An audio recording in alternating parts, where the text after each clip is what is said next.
Bonjour à tous, bienvenue dans cette vidéo de présentation de Steelbook.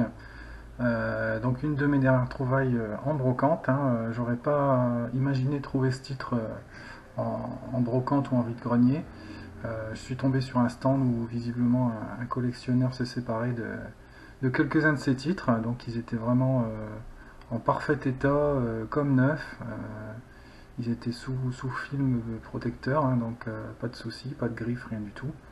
Donc je me suis pris celui-là, donc Oz the Great and Powerful, donc c'est le Steelbook UK, donc ça doit être le Zavi je pense, de Oz, le monde fantastique de Oz, donc un Disney. Steelbook donc glossy, avec de l'embossage, pardon, de l'embossage au niveau du Oz et du titre The Great and Powerful. De l'embossage également au niveau des personnages. Donc les personnages, voilà, on voit avec l'ombre, on va le voir. Le titre également. Donc en plus, type cadre, ce qui fait ressortir encore plus. Donc steelbook bien coloré, très coloré.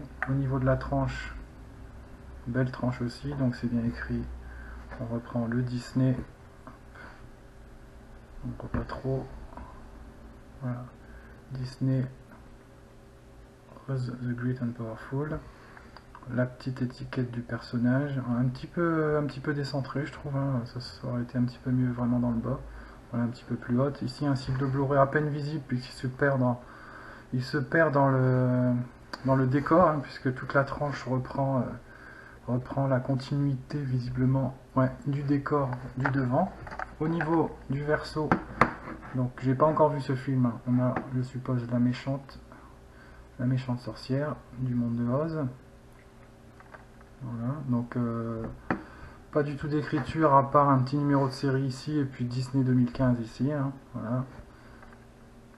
Au niveau de l'intérieur, donc sinon, on va voir.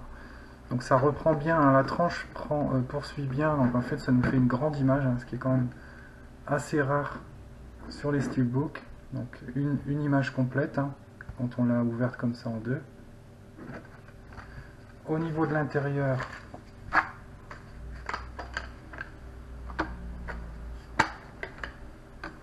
donc c'est un steelbook 2 places puisqu'il y avait le disque 2D et le disque 3D.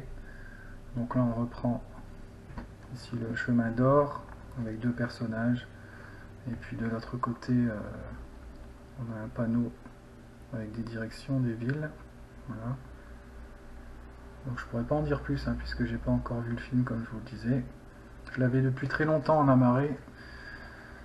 Et puis je m'étais pas encore décidé à le regarder, je l'avais pris, c'était dans une offre Fnac ou Amazon, je sais plus, ça devait être Amazon, c'était, je sais plus, pour 50 € d'achat, enfin, ou 100 € d'achat, 50 € offerts. Donc j'avais pris une offre comme ça, et puis j'avais pris Oz dedans, ça me revenait le Blu-ray 3D à pas trop cher. Donc sinon au niveau des disques, voilà. Bon, moi j'ai remplacé les disques puisque par le français, comme je vous disais, j'avais le français en amarré, puisque cette version UK n'avait pas de français, ni sur le 2D ni sur le 3D. Donc j'ai bien vérifié, je les ai passés dans la platine avant. Donc les disques VO partiront à la vente dans un cache, dans le boîtier amarré français. Voilà. Maintenant je ne me gêne plus. Les caches nous arnaquent à fond, donc on peut bien les arnaquer de temps en temps aussi. Voilà. Donc voilà, c'était donc la présentation du Steelbook, donc un Disney. J'ai pas beaucoup de Disney, j'en ai, ça doit être le troisième, puisque les deux autres, ce sont les Tron. J'avais trouvé justement le Tron, celui-là je l'avais trouvé en cash à 9,90. Et puis le Tron 3D que j'avais acheté il y a très longtemps. J'avais dû l'avoir, je sais plus. Je vais pas dire de bêtises parce que je sais plus si c'était... si j'avais payé dans les 15 ou dans les 30, mais bon, pas plus de 30, ça c'est sûr. Donc c'est le Fnac avec la 3D, celui-là. Donc voilà, je collectionne pas du tout les steelbooks Disney, moi. Par contre, c'est vrai que celui-là est très très beau. Je trouve qu'il est vraiment très bien réussi. Le film, il doit être sympathique. Je n'ai pas encore vu. Donc j'ai pas hésité puisque je l'ai payé, oui c'est vrai que je l'ai pas dit, j'en ai parlé dans ma vidéo achat, mais ici j'en ai pas parlé. Donc je l'ai eu à 8 euros celui-là, voilà, donc 8 euros, je pouvais pas partir sans, voilà. À la rigueur, même si ça m'aurait pas intéressé, je pense que je l'aurais pris pour revendre, pour faire plaisir à quelqu'un. Parce que là, à ce prix-là, c'était vraiment une très bonne affaire. D'autant plus que j'avais déjà les disques 2D et 3D, donc c'était pas un rachat nécessaire pour moi, hein, puisque ils étaient déjà dans ma collection. Voilà, je vous dis à très bientôt pour une nouvelle vidéo, et puis n'hésitez pas à commenter. Je vous répondrai toujours avec un grand plaisir. À bientôt.